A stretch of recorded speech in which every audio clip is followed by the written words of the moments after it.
నమస్తే అండి, నేను అపర్ణ. భారతీయ సంస్కృతికి స్వాగతం. కార్తీక పురాణం 9వ రోజు పారాయణం.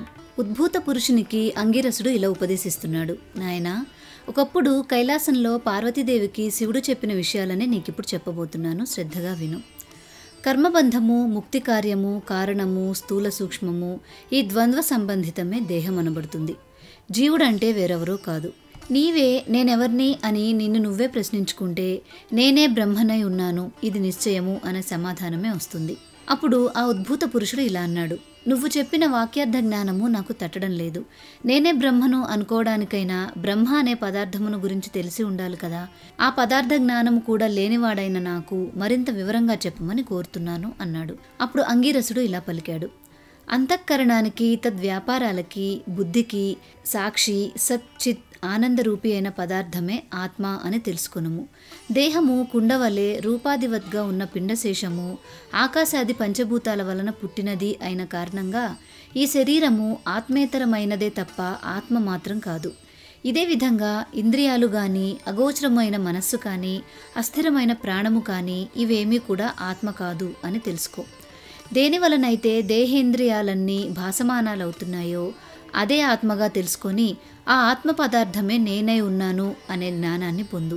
ఆ ఆత్మ సంసార లక్షణావేష్టితం కాదని, సత్యమని, దృష్టిగోచరము కాదని, చీకటిని ఎరుగదని లేదా చీకటికి అవతలిదని, పోల్చి చెప్పడానికి వీలు లేనంతటి ఆనందమైందని తెలుసుకో. దేనినైతే సర్వజ్ఞం, పరేశం, సంపూర్ణం, శక్తివంతంగా వేదాలు కీర్తిస్తున్నాయో ఆ బ్రహ్మ నేనే అని గుర్తించు. ఏది తెలుసుకుంటే అన్నీ తెలిసిపోతాయో అదే ఆత్మ, అదే నువ్వు, అదే నేను. ముందుగా చిత్తశుద్ధి కోసం కర్మిష్ఠులుగా ఉండి తత్ఫలాన్ని దైవార్పణం చేస్తూ ఉండడం వలన ప్రారబ్ధాన్ని అనుసరించి ఆ జన్మలోనే కానీ లేదా ప్రారబ్ధ కర్మఫలము అధికమైతే మరుజన్మలోనైనా కానీ వివిధ మోక్ష విద్యాభ్యాస పరులై, జ్ఞానులై కర్మబంధాల్ని తెంచుకొని ముక్తులవుతారు అని ఆపాడు అంగీరసుడు. అంగీరసుడు చెప్పింది విన్న ఉద్భూత పురుషుడు కర్మయోగాన్ని గురించి ప్రశ్నించడంతో ఆయన ఇలా చెప్తున్నాడు, చక్కటి విషయాన్ని అడిగావు, శ్రద్ధగా విను. సుఖ దుఃఖాది ద్వంద్వాలన్నీ దేహానికే గాని దానికి అతీతమైన ఆత్మకు లేవు. ఎవరైతే ఆత్మానాత్మ సంశయగ్రస్తుడో వాడు మాత్రమే కర్మలను చేసి తద్వారా చిత్తశుద్ధిని పొందినవాడై ఆత్మజ్ఞాని కావాలి. దేహధారి అయిన వాడు తన వర్ణాశ్రమ విద్యుక్తాలైన స్నాన, శౌచాదిక కర్మలను తప్పనిసరిగా చేసి తీరాలి. స్నానం చేయకుండా చేసే ఏ కర్మ అయినా సరే ఏనుగు తిన్న వెలగ పండులా నిష్ఫలమే అవుతుంది. అందున బ్రాహ్మణులకు ప్రాతస్నానము వేదోక్తమై ఉంది.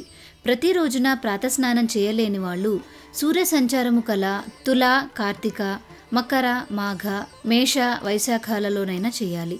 జీవితంలో ఈ 3 మాసాలైన ప్రాతస్నానాలు చేసేవాడు సరాసరి వైకుంఠాన్ని పొందుతాడు. చాతుర్మాస్యాది పుణ్యకాలాలలో కానీ, చంద్ర సూర్యగ్రహణ పర్వాలలో కానీ స్నానము చాలా ప్రధానము. సర్వకాలముల యందు బ్రాహ్మణులకు, పుణ్యకాలాలలో సర్వప్రజలకు స్నాన, సంధ్య, జప, హోమ, సూర్య నమస్కారాలు తప్పనిసరిగా చేయవలసి ఉన్నాయి. స్నానాన్ని వదిలినవాడు రౌరవ నరకగతుడై పునః కర్మభ్రష్టుడిగా జన్మిస్తాడు. ఓ వివేకవంతుడా, పుణ్యకాలాలన్నింటా సర్వోత్తమమైనది కార్తీక మాసము. వేదాన్ని మించిన శాస్త్రము, గంగను మించిన తీర్థము, భార్యతో సమానమైన సుఖము, ధర్మతుల్యమైన స్నేహము, కంటికంటే వెలుగు లేనట్లుగానే కార్తీక మాసంతో సమానమైన పుణ్యకాలం గాని, కార్తీక దామోదరుని కన్నా దైవము గాని లేడని గుర్తించు. కర్మ మర్మాన్ని తెలుసుకొని కార్తీకములో ధర్మాన్ని ఆచరించేవాడు వైకుంఠాన్ని చేరుతాడు. నాయనా, విష్ణువు లక్ష్మీ సమేతుడై ఆషాఢ శుక్ల దశమ్యంతంలో పాలసముద్రాన్ని చేరి నిద్రామిషతో శయనిస్తాడు. పునః హరిబోధిని అనబడే కార్తీక శుక్ల ద్వాదశి నాడు నిద్రలేస్తాడు. ఈ నడుమ 4 మాసాలనే చాతుర్మాస్య వ్రతము అంటాము. విష్ణువునకు నిద్రాసుఖప్రదమైన ఈ 4 నెలలు కూడా ఎవరైతే హరిధ్యానమును, పూజలను చేస్తుంటారో వాళ్ళ పుణ్యాలు అనంతమై విష్ణులోకాన్ని పొందుతారు. ఈ విషయమై ఒక పురాణ రహస్యాన్ని చెబుతాను, విను. ఒకానొక కృతయుగంలో విష్ణువు లక్ష్మితో సహా వైకుంఠ సింహాసనాన్ని అలంకరించి ఉండగా నారదుడు అక్కడికి వెళ్ళి వారికి మొక్కి, హే శ్రీహరి, భూలోకంలో వేద విధులు అడుగంటాయి. జ్ఞానులు సైతం గ్రామ్య సుఖాలకు లోనైపోతున్నారు. ప్రజలంతా వికర్ములై ఉన్నారు. వారెలా విముక్తులవుతారో తెలియక నేను దుఃఖితుడనవుతున్నాను అని విన్నవించాడు. నారదుని మాటలను విశ్వసించిన నారాయణుడు సతీ సమేతుడై వృద్ధ బ్రాహ్మణ రూపధారి అయి తీర్థక్షేత్రాదులలోనూ బ్రాహ్మణ పరిషత్ పట్టణాలలోనూ పర్యటించసాగాడు. కొందరు ఆ దంపతులకు అతిథి సత్కారాలు చేశారు, కొందరు హేళన చేశారు. ఇంకొందరు లక్ష్మీనారాయణ ప్రతిమలను పూజిస్తూ వీళ్లను తిరస్కరించారు.